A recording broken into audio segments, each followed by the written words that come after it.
आता बातमी पुण्यामधनं। पुण्यातल्या कोंढव्यामध्ये कुरिअर बॉयचं सोंग घेऊन घरात घुसत 25 वर्षीय तरुणीवर लैंगिक अत्याचार झाल्याची घटना उघड झाली आहे। या प्रकरणी 2 जणांना पोलिसांनी ताब्यात घेतलं। बँकेचं लेटर आल्याचं डिलिव्हरी बॉयने सांगितलंय। आपल्याकडे पेन नसल्याचं सांगत आरोपीने तरुणीकडे पेन मागितलं। तरुणी पेन आणायला गेल्याची संधी साधत आरोपी घरात घुसला आणि तिच्यावर अत्याचार केलाय। बुधवारी रात्री हा प्रकार घडलेला पाहायला मिळालाय।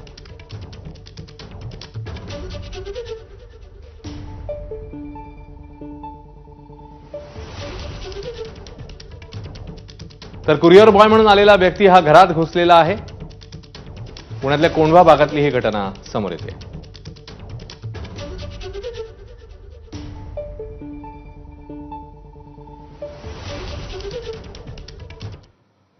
दरम्यान पुणे अत्याचार प्रकरणावरनं पटोलेंनी सरकारवरच निशाणा साधला। पाहूया। महाराष्ट्रामध्ये रस्त्यांनी चालणारी लोक सुखी राहिले नाही, घरात राहणारी लोक सुखी राहिले नाही आणि पुलावरही सुखी राहिले नाही।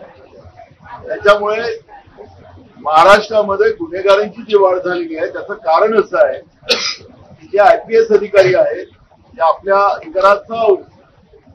अधिकाराचा वापर करून ज्या पद्धतीने गुन्हेगारी प्रवृत्तीला थांबवत होते अशा आयपीएस अधिकाऱ्याला बाजूला ठेवलं आणि जो भाजपला ताकद देणारा आयपीएस अधिकारी असेल, यांच्या पक्षाला ताकद देणारा आयपीएस अधिकारी असेल, याचं सर्वात मोठं उदाहरण रश्मी शुक्ला आहे।